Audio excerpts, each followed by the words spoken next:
Good afternoon. I am Dr. Yogesh Batra.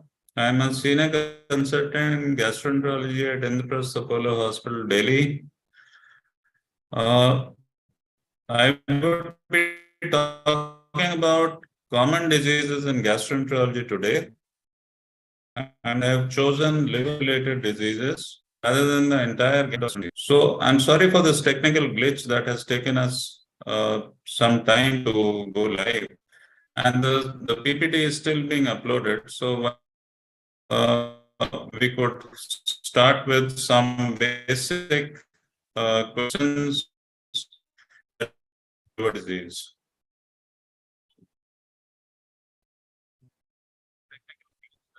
So about 4 years ago, when I was working at a hospital,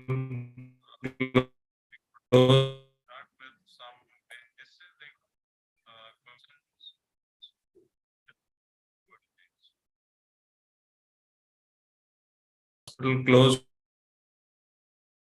to Alaknanda market. Most would on chest, very so this is that the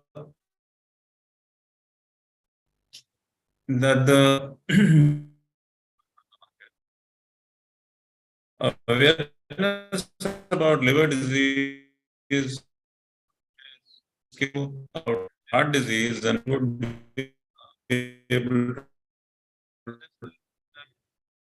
of the heart and not just the heart. Increase the veins are there, the heart purpose. So this is the liver is the largest organ in the body. We should be more about the liver.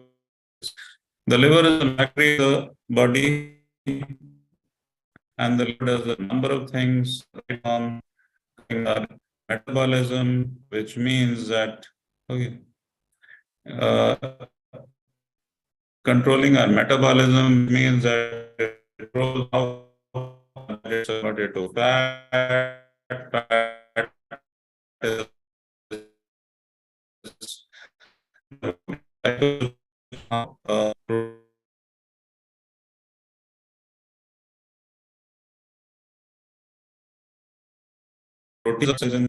protein that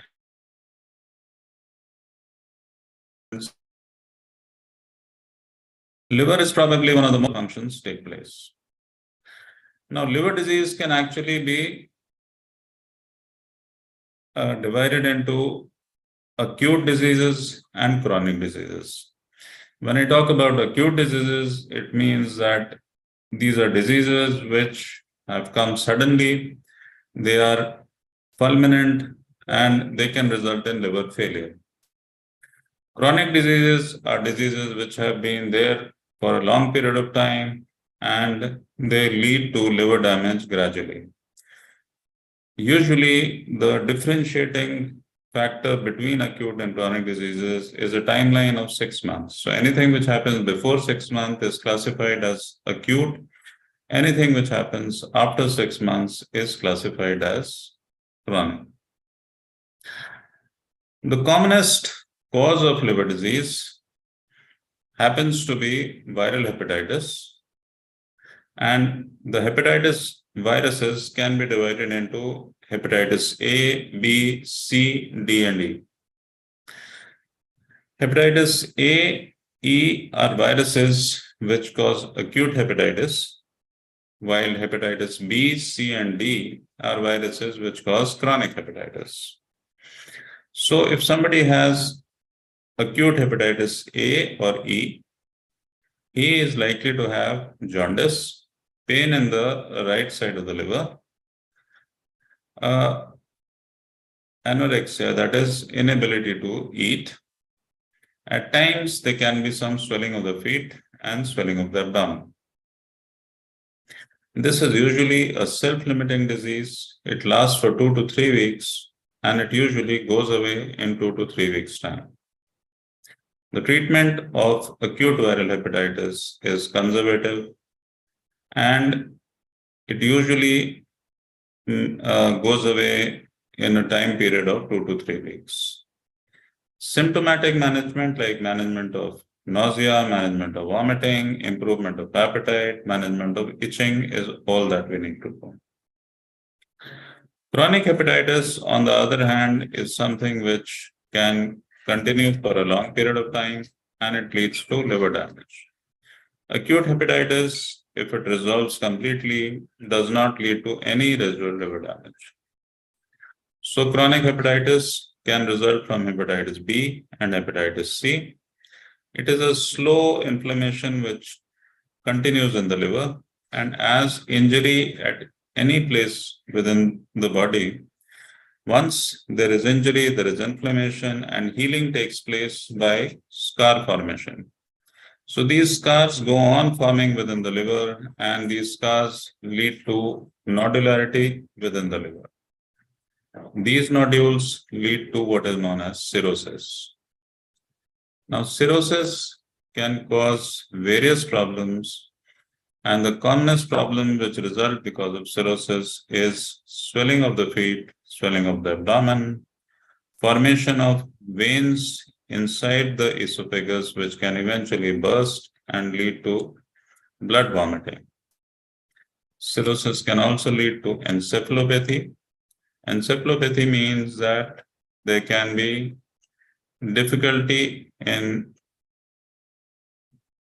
mentation, and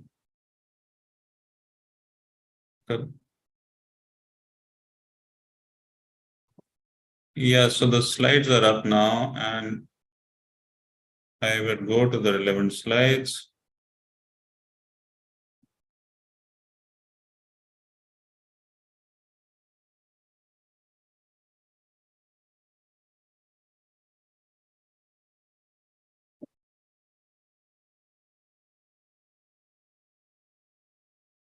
Okay, so these are the causes of liver disease. Liver disease can be caused by alcohol, viral hepatitis,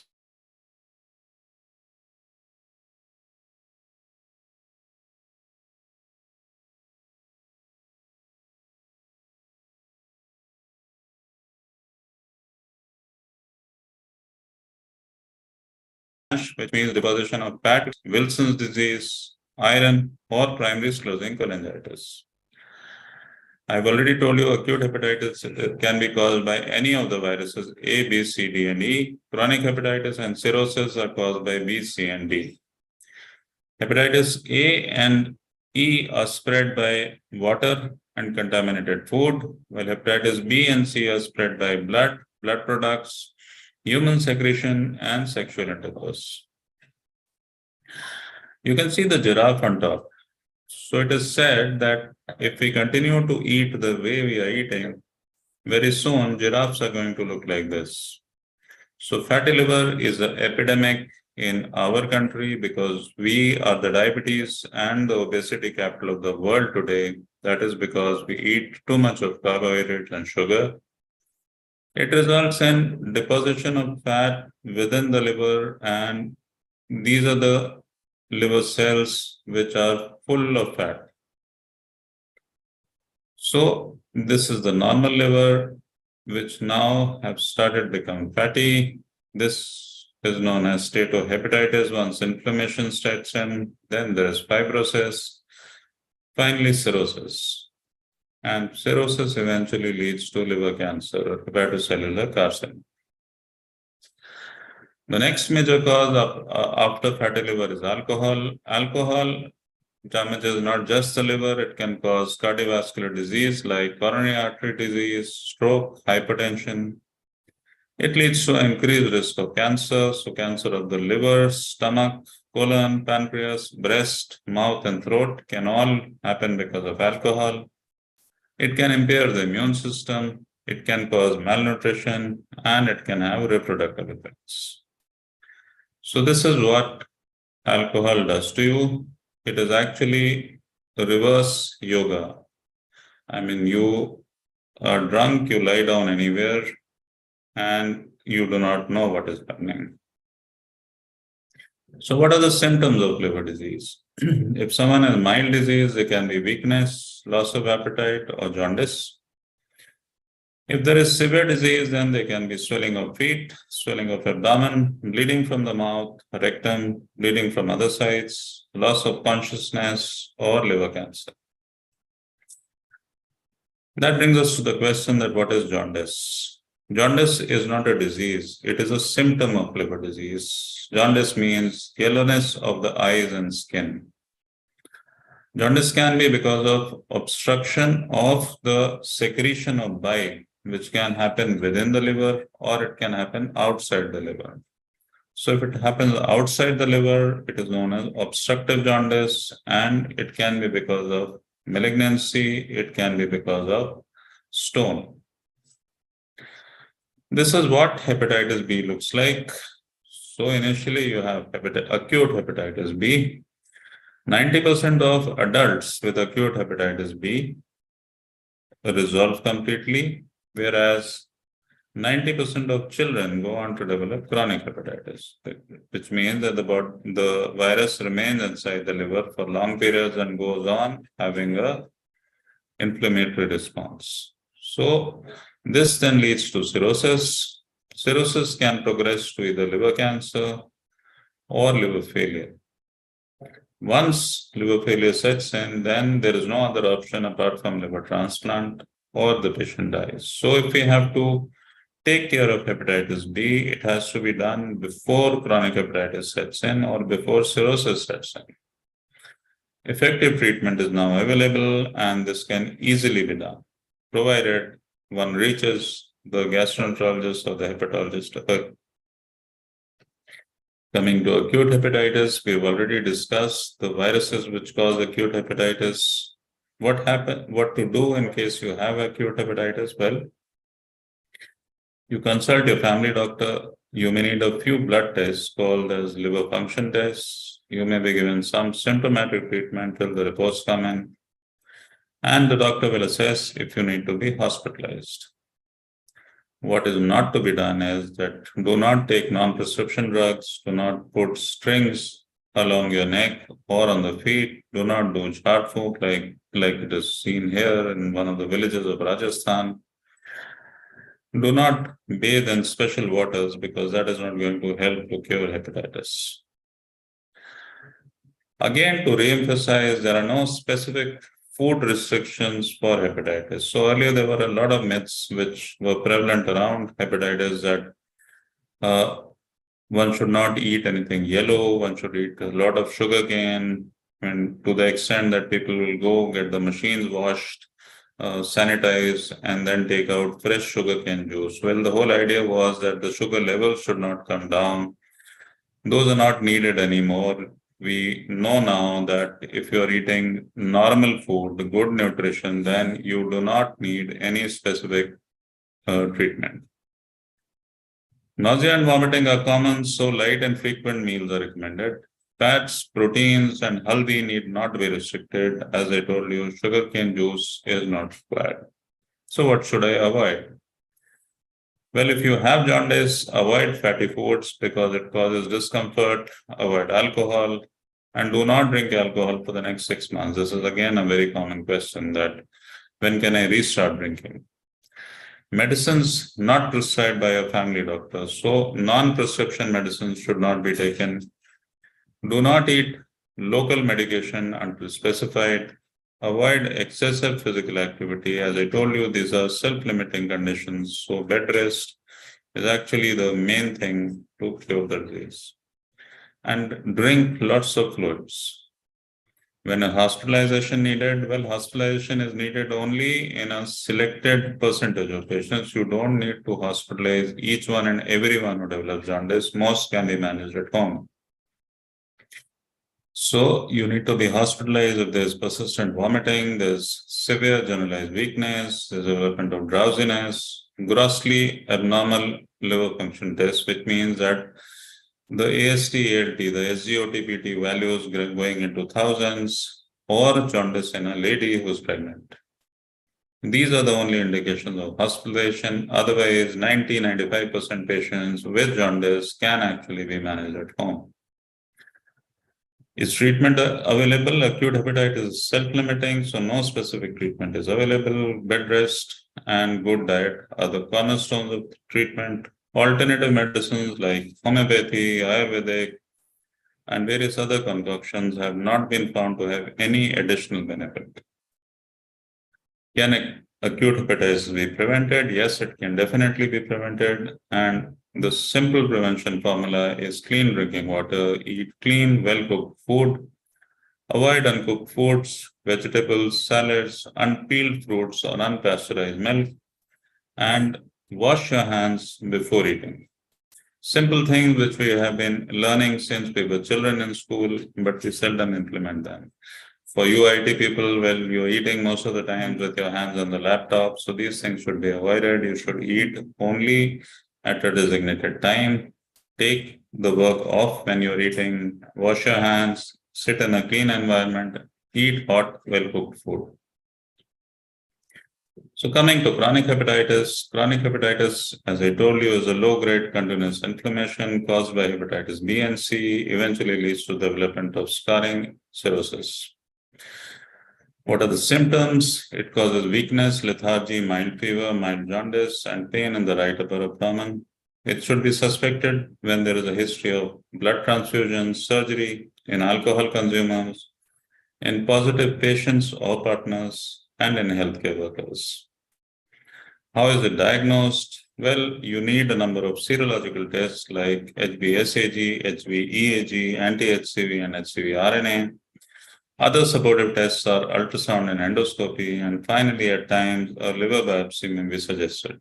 If a liver biopsy is advised, please get it done because it helps to diagnose as well as to prognosticate this disease. Can it be treated? Yes, it can definitely be treated. Not more than 10 years ago, the number of drugs which were available for hepatitis B was 1. Over the last many years, a number of drugs have come in like lamivudine, entecavir, telbivudine, tenofovir, and interferon. Hepatitis B can be suppressed completely, although treatment might be needed for a long period of time. But the real revolution which has taken place in hepatitis C, where a complete cure is expected with the advent of drugs like sofosbuvir, velpatasvir, ledisavir. Can it be prevented? Yes. Vaccination for hepatitis B is available, and the 3 doses are needed at 0, 1, and 6 months. It is now in the Indian vaccination program, and almost all of us are vaccinated. So those who have not been vaccinated earlier should have catch-up vaccination now. There is still no vaccine for hepatitis C. So hepatitis C can actually be treated, it cannot be prevented. Apart from this, there should be safe blood and blood banking practices, and only blood from voluntary donors should be used. All blood needs to be screened for hepatitis B, C, and HIV, and only registered blood banks should be used for blood transfusion. Coming to cirrhosis. So after acute hepatitis, chronic hepatitis, cirrhosis is the last stage of any liver disease. The liver becomes scarred and it reduces in size, it becomes shrunken. And this is what happens in somebody who has cirrhosis. The stomach comes out because of fluid, and the appearance is akin to a lemon on stick appearance. So there is jaundice, there's ascites, there's bleeding, and there's encephalopathy. Why lemon? Because most of these patients are yellow. And after cirrhosis, what sets in is liver cancer. And this is how a liver cancer appears as a nodule within the liver. Again, even for liver cancer now, a number of both drugs as well as modalities to burn this cancer are available. So to conclude, a healthy liver is absolutely essential for life. Please take care of your health. It's your liver for your life. Thank you so much for a patient hearing. Doctor, we have a question in the chat window. I can't see the chat.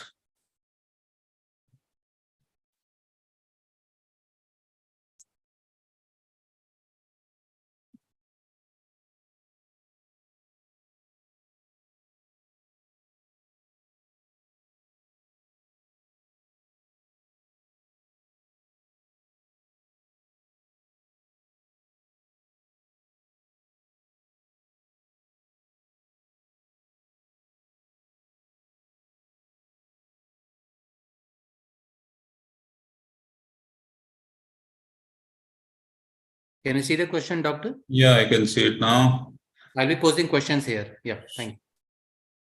So the first one was that audio is not clear. There is a fluctuation. I suppose that is now redundant.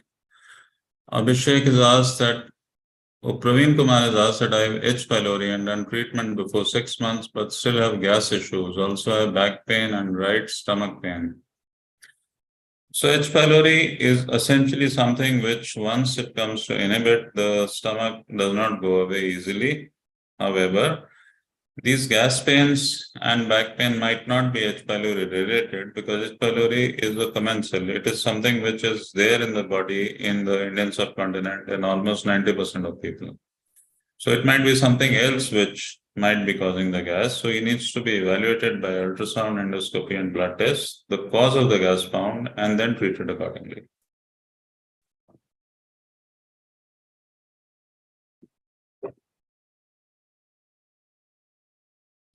Any other question?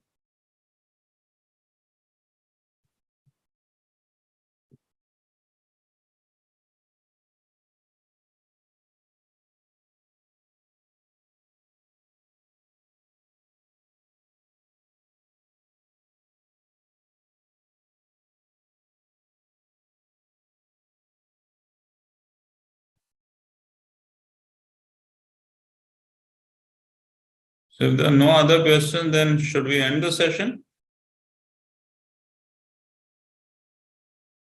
Doctor, more questions are coming in. Please stay. Okay. So the next question is from Mr. ATS that needs guidance on stomach ulcers, do's and don'ts. Okay. So stomach ulcers today are mostly found in smokers. So first and foremost, quit smoking and quit alcohol. Get an endoscopy done and find out the type of ulcers. If you're talking about gastric ulcers, then they need to be biopsied to rule out malignancy. If you're talking about duodenal ulcers, then you need to document them, take treatment with effective drugs which are available now, known as proton pump inhibitors. And once you have been treated for about 6 to 8 weeks, get a repeat endoscopy done to see that the healing has taken place. In addition, do not drink too much of tea, do not drink coffee, and do not have too much of stress in life.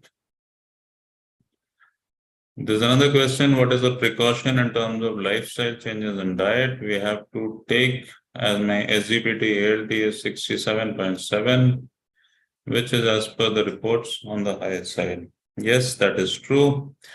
As I was telling you that fatty liver is one of the commonest reasons for liver disease now. So SGOT-PT elevated above the normal. Any value above the normal means fatty liver, which means that this 1.5 kgs of liver is now getting inflamed.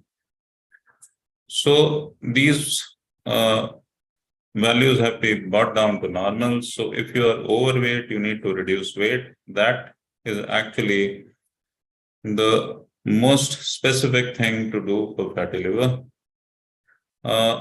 You need to exercise and you need to eat less. In terms of eating less, there has to be a reduction in carbohydrates, which means that you have to reduce roti and chawal. You have to cut down on sugars completely. You can eat salads, you can eat fruits, and you can eat protein. Exercise means exercise has 3 components: flexibility, which is stretching and yoga, strength or weight training, which is by weights, and stamina, which is jogging, running, cycling, cross trainer. All 3 components have to be done. The next question is, what are the reasons for indigestion? This is a very broad question, reason for indigestion. I mean, the GI tract is about 22 feet in length. So any organic issue right from the esophagus to the rectum can lead to indigestion. Indigestion is also a broad term because various people refer to indigestion variously. For example, Somebody's gas and bloating would be indigestion. Somebody's constipation would be indigestion. So please be more specific when you talk about indigestion. Mr. Shahid wants to know, how can I overcome stomach bloating? Okay, so stomach bloating is largely because of gastroparesis. By gastroparesis, it means that the stomach is not moving well enough. So the situation can be remedied by trying to find the cause of the gastroparesis, undergoing a few tests, looking at generalized illnesses like diabetes and thyroid disease, and finally getting some medication and doing some exercise. Mr. Rajan Sinha says, my daughter always complaining of stomach pain. She is in class 10th and is very irregular eating habits. Any do's and don'ts as she is under immense pressure for exams? So first of all, reduce the pressure. Tell her that everything will be fine, because most kids today are under severe pressure to perform and come out on top. They have to realize that even if they don't come out on top, the world is not going to end. 90% of the times, if you reduce the pressure, everything falls into place. If it still continues, then again she has to be evaluated, ultrasound done, maybe an endoscopy done, and seen that what is causing the bloating. Mr. Mahipal saying, actually my brother has been suffering from indigestion problem for a few days and he has to go to washroom on frequent basis, but he always feel heaviness in the stomach. So increased stool frequency along with stomach heaviness could indicate either colonic or gastric disease. Again, if it is happening very frequently, it is not something which should be neglected, specifically if it is new in onset, it is associated with weight loss, and it has happened suddenly.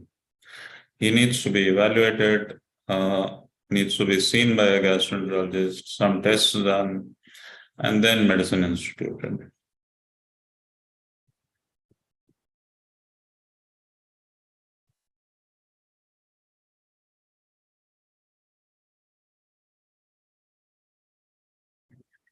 Is there a way one can get a general sense of her liver condition without?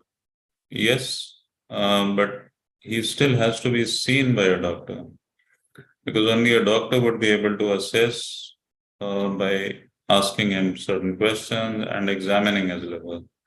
There is a limitation to what can be done on the internet. Mr. Sinha wants to know what kind of food we have to take about bloating. So the food has to be very light.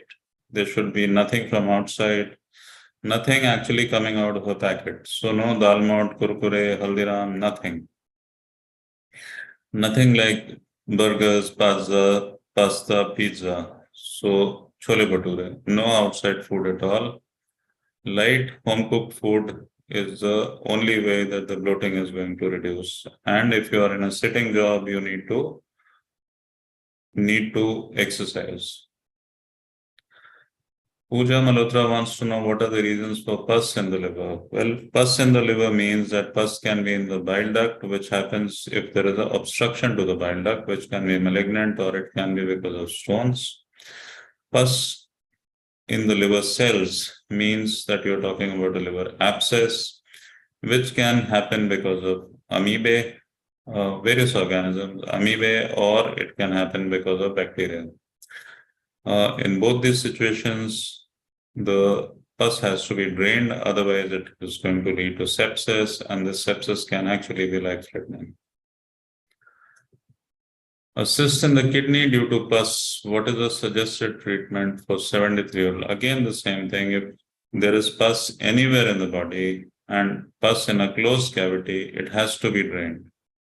So if it is a kidney cyst, it can easily be drained by ultrasound, putting in a catheter there, keeping it for some time, and once the cyst is dry, it can be left. If it is thought to be very large, then a surgical drainage might have to be done. Another question, how to deal with bloating. Also, I have a lot of gas problem in the later of the day. even if I have eaten correctly whole day. So the problem with most of us today is that we are sitting excessively, and because we are sitting excessively, the intestines do not move. The food tends to stay at one place, and since food is at one place, it tends to putrefy. This liberates a lot of gases within the intestine, and that causes bloating.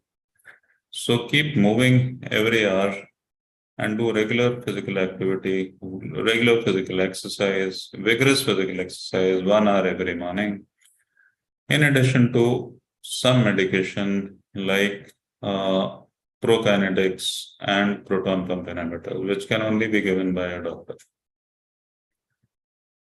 Mr. Arvind Kumar wants to know what is gastroesophageal reflux disease. So gastroesophageal reflux disease means that the stomach has a lot of acid which is forming, which is formed naturally because it is something which is needed for digestion of proteins.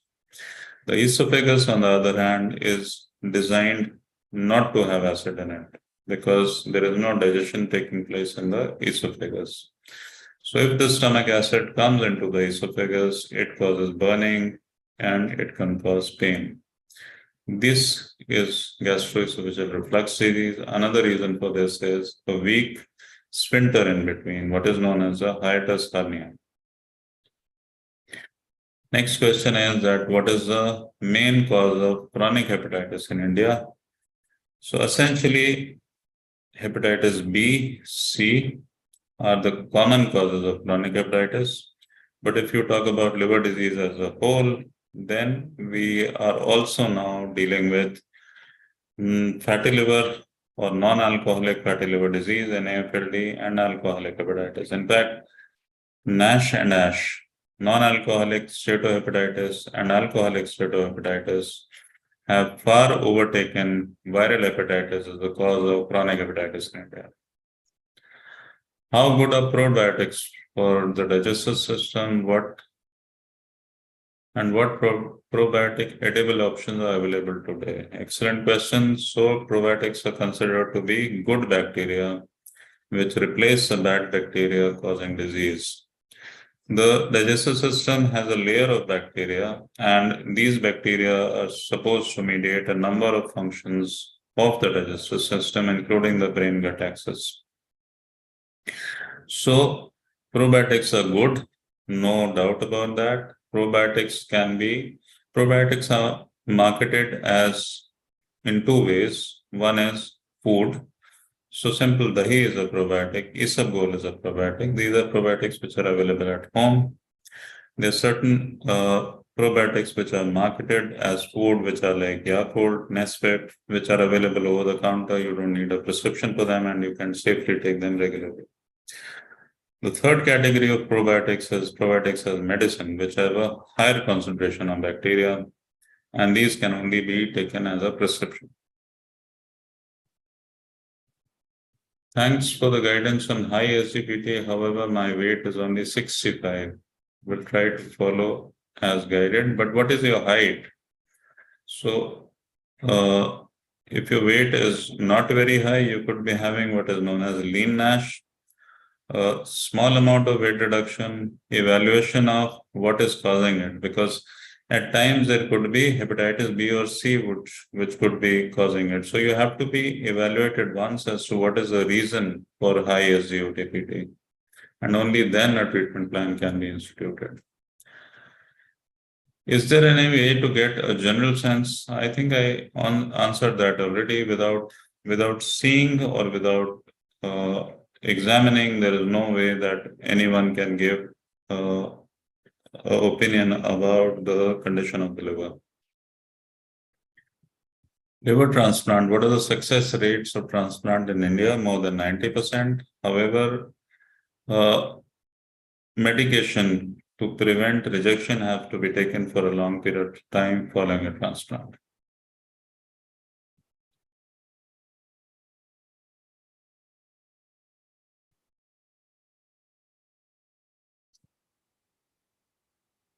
What is the main difference between type 1 and type 2 diabetes? Well, I'm a gastroenterologist, so diabetes is not my area of domain, but the main difference is that Type 1 diabetes occurs in the non-obese. It occurs in children and young adults, while type 2 diabetes occurs in the obese.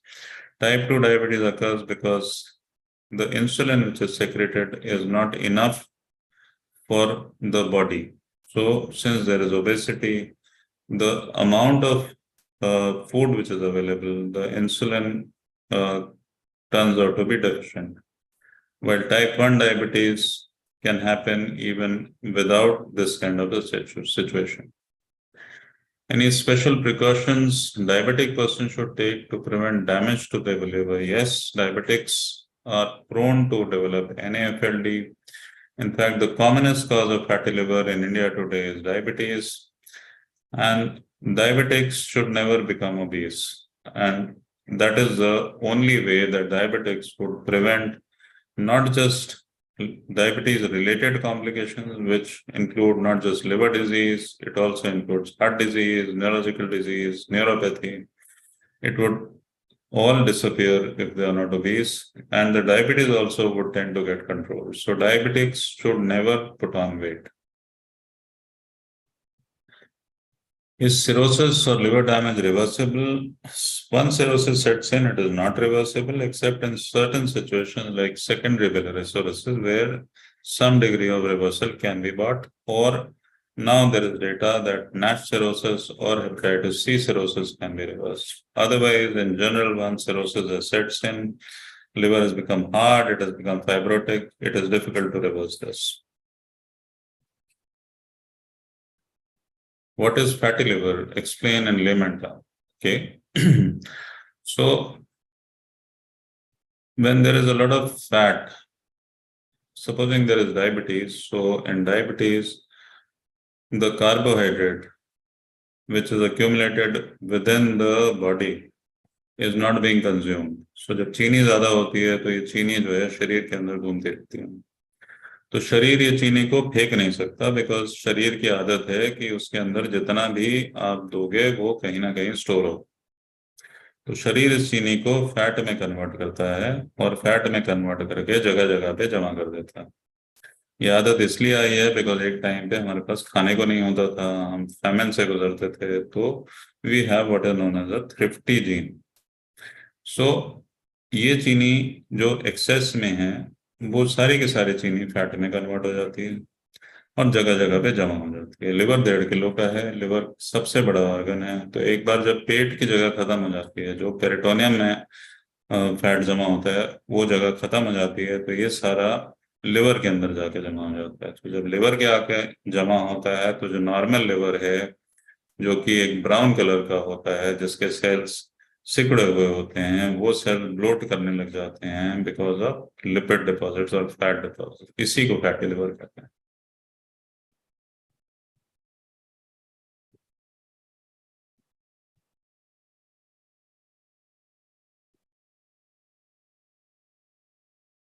So this was about liver disease. As you must have seen that today we are dealing with the epidemic of fat, we are dealing with the epidemic of alcohol, and if we have to control liver disease, we have to become fit. We should not be obese, we should not be drinking, we should not be eating too much, and we should be eating the right kind of foods. We should be avoiding non-prescription drugs, and we should not be taking drugs indiscriminately. Another important thing to prevent liver disease is that we should be vaccinated against hepatitis B. We should take care of all these things, and if we suspect liver disease, if we have jaundice, or if we have any of the symptoms which I talked about, we should go to the doctor at the earliest. Thank you so much.